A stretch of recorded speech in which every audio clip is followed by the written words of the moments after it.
एक आदमी, दो देश, एक राज जो 20 साल तक दफन रहा। 1979 का साल था। पाकिस्तान के एक छोटे से शहर में एक शख्स रहता था जिसे सब लोग रहीम साहब के नाम से जानते थे। वो नमाज पढ़ता था, उर्दू बोलता था, पाकिस्तानी खाना खाता था, पाकिस्तानी कपड़े पहनता था। उसके पड़ोसी उसे अपना मानते थे। उसकी दुकान थी, उसके दोस्त थे, उसकी एक पूरी जिंदगी थी।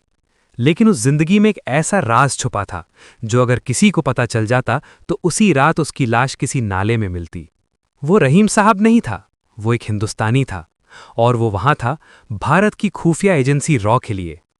20 साल, 2 दशक, 7,000 से ज्यादा रातें एक ऐसे मुल्क में जो उसका दुश्मन था, जहां अगर पकड़ा जाता तो कोई सरकार उसे बचाने नहीं आती, कोई वकील नहीं, कोई दूतावास नहीं, कोई इंसाफ नहीं, बस एक गोली और खामोशी।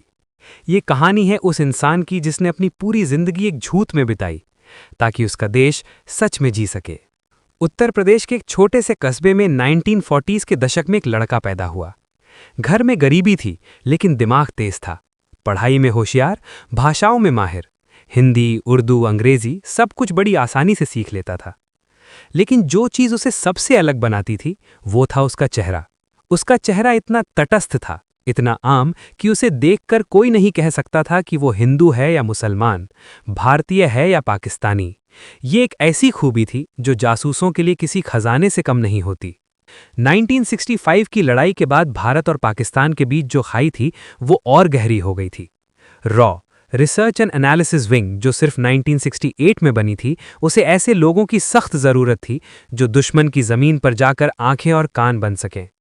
और इस लड़के को एक दिन बुलावा आया। कहां से, कैसे, ये आज भी एक राज है, क्योंकि रॉ के रिक्रूटमेंट के तरीके कभी सार्वजनिक नहीं होते। लेकिन इतना तय है, उस लड़के ने हां कहा और उस हां के साथ उसकी असली जिंदगी खत्म हो गई और एक नई जिंदगी शुरू हुई। एक ऐसी जिंदगी जिसे वो कभी किसी को नहीं बता सकता था। रॉ की ट्रेनिंग ये कोई फिल्मों वाली ट्रेनिंग नहीं होती, ये कोई बंदूक चलाना और गाड़ी दौड़ाना नहीं होता। ये होता है अपने आप को मिटाना, अपना नाम भूलना, अपना धर्म भूलना, अपने घर की यादें भूलना, अपनी आवाज में वो लहजा लाना जो तुम्हारा नहीं है, अपने हाव भाव बदलना, अपने खाने की आदतें बदलना, अपने सोचने का तरीका बदलना। महीनों तक उसे उर्दू का पाकिस्तानी लहजा सिखाया गया जो हिंदुस्तानी उर्दू से बिल्कुल अलग होता है। पाकिस्तान के अलग अलग शहरों की बोली, वहाँ के रीति रिवाज, वहाँ का खाना पीना, वहाँ की राजनीति, वहाँ की गलियाँ, सब कुछ रटाया गया। इस्लाम की बारीकियां सिखाई गईं, इस तरह कि वो किसी असली मुसलमान से ज्यादा जानकार लगे। नमाज का एक एक कदम, कुरान की आयतें, रमजान के तौर तरीके, सब कुछ। उसे एक नई पहचान दी गई, एक नया नाम, एक नया परिवार जो कागजों पर था लेकिन असल में नहीं था, एक नई जन्म की तारीख, एक नया इतिहास और सबसे जरूरी एक नया जज्बा। क्योंकि जासूसी में सबसे बड़ा हथियार बंदूक नहीं होती, बल्कि ये भरोसा होता है कि जो काम तुम कर रहे हो वो तुम्हारे देश के लिए है और वो देश तुम्हें याद रखेगा। लेकिन क्या सच में ऐसा होता है? ये सवाल बाद में आएगा। पहले उसे पाकिस्तान जाना था। 1970s के दशक की शुरुआत, भारत पाकिस्तान सरहद, रात का अंधेरा, सन्नाटा, बस कुछ सितारे और दो देशों के बीच खिंची एक लकीर। वो लकीर पार करने का मतलब था अपनी दुनिया छोड़ना।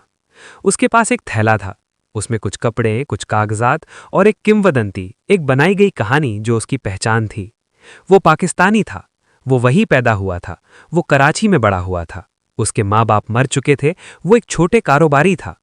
ये सब झूठ था, लेकिन ये झूठ ही उसकी जिंदगी थी। सरहद पार करते वक्त उसका दिल कैसे धड़क रहा था ये सोचकर ही रोंगटे खड़े हो जाते हैं। एक तरफ भारत था, उसका असली घर, दूसरी तरफ पाकिस्तान, उसकी नई जिंदगी, और इन दोनों के बीच में एक ऐसी खामोशी थी जो 20 साल तक नहीं टूटी। पाकिस्तान में दाखिल होते ही उसने एक छोटे शहर में अपनी जड़ें जमाई। पहले कुछ महीने बेहद मुश्किल थे। हर वक्त ये डर था कि कोई पूछ ना ले कुछ ऐसा जो उसकी कहानी में ना हो। हर छोटी छोटी बात, चाय पीने का तरीका, बात करने का अंदाज, किसी से मिलने पर सलाम का लहजा, सब कुछ परखा जाता था। लेकिन उसने वो सब पास किया। एक एक दिन धीरे धीरे उसने एक दुकान खोली, छोटा मोटा कारोबार, लोगों से मेलजोल बढ़ाया, मोहल्ले में घुल मिल गया और पाकिस्तान के लोगों ने उसे अपना मान लिया। फिल्मों में जासूस सूट बूट पहनते हैं, महंगी गाड़ियां चलाते हैं, खूबसूरत लोगों से मिलते हैं। असली जासूसी बिल्कुल अलग होती है। असली जासूसी में आप एक मामूली इंसान होते हैं, एक दुकानदार, एक दर्जी, एक चाय वाला। आपका काम होता है सुनना, देखना, याद रखना। वो यही करता था। जब पाकिस्तानी फौजी अफसर उसकी दुकान पर आते और बातें करते, वो सुनता था। जब शहर में कोई नया आता था, कोई हलचल होती थी, वो उसे नोट करता था। जब किसी फौजी काफिले की खबर आती थी तो वो उसे किसी तरह भारत पहुंचाता था। कैसे? ये सबसे पेचीदा हिस्सा है। रॉ के एजेंट्स डेड ड्रॉप का इस्तेमाल करते थे, यानी एक तय जगह, एक पत्थर के नीचे, एक दीवार की दरार में, एक पेड़ की जड़ में, जहां वो जानकारी छोड़ता था और दूसरा एजेंट उसे उठाता था। दोनों एक दूसरे को कभी नहीं देखते थे, कभी नहीं मिलते थे। ये इसलिए होता था ताकि अगर एक पकड़ा जाए तो दूसरे के बारे में कुछ भी न बता सके। रेडियो ट्रांसमीटर भी इस्तेमाल होते थे, छोटे, छुपाने में आसान। रात के अंधेरे में जब सब सो जाते थे, वो कोड में संदेश भेजता था। और हर बार वो एक ऐसी चाकू की धार पर चलता था जहां जरा सी चूक मौत थी।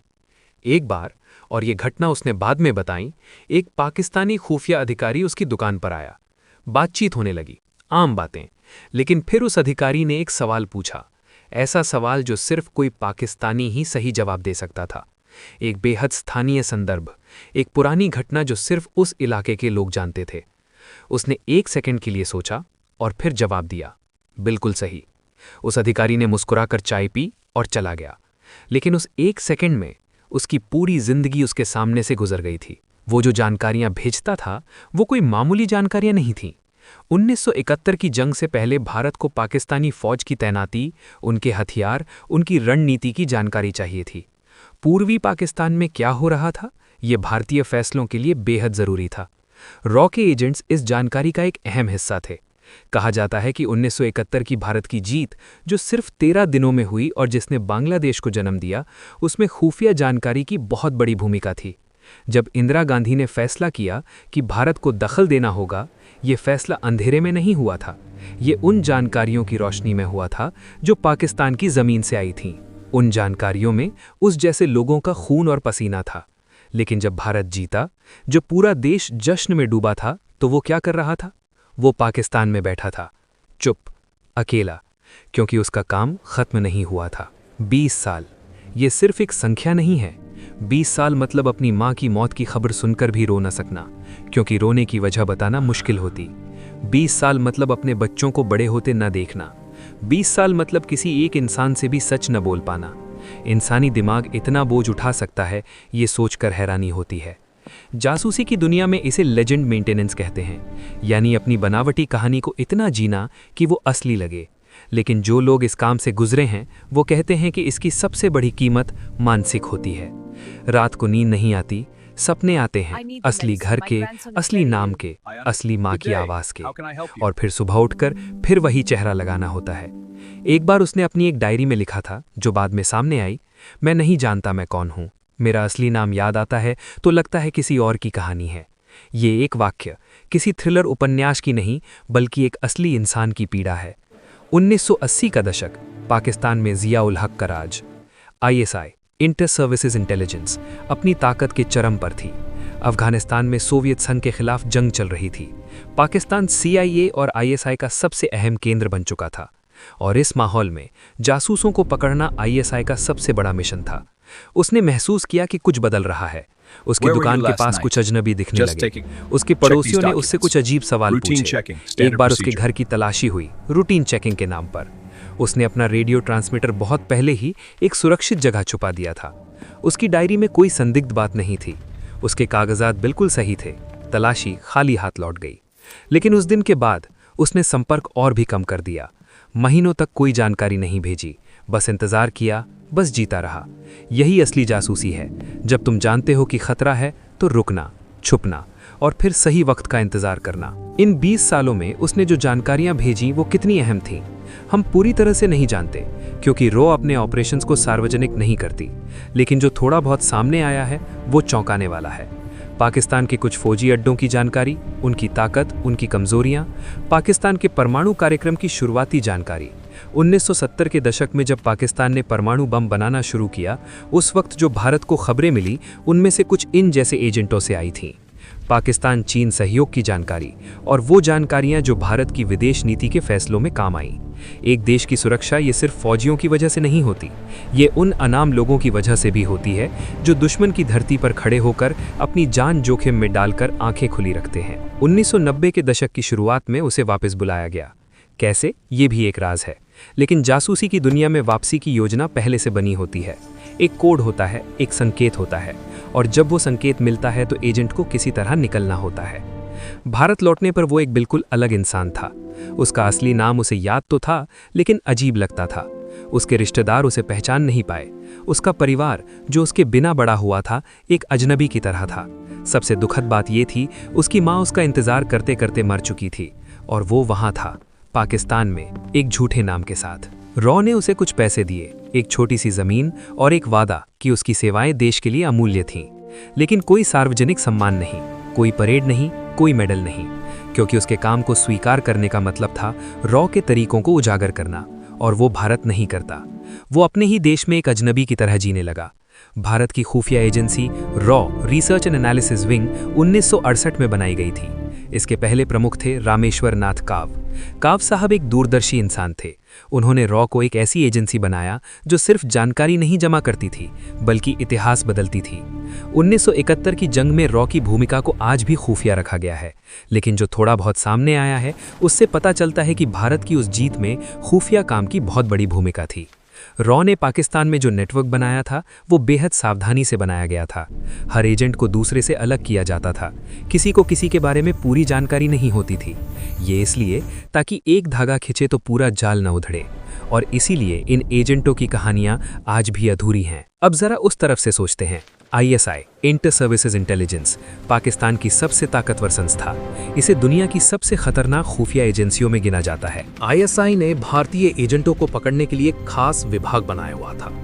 उनके पास काउंटर इंटेलिजेंस की पूरी फौज थी, और फिर भी वो 20 साल तक नहीं पकड़ा गया।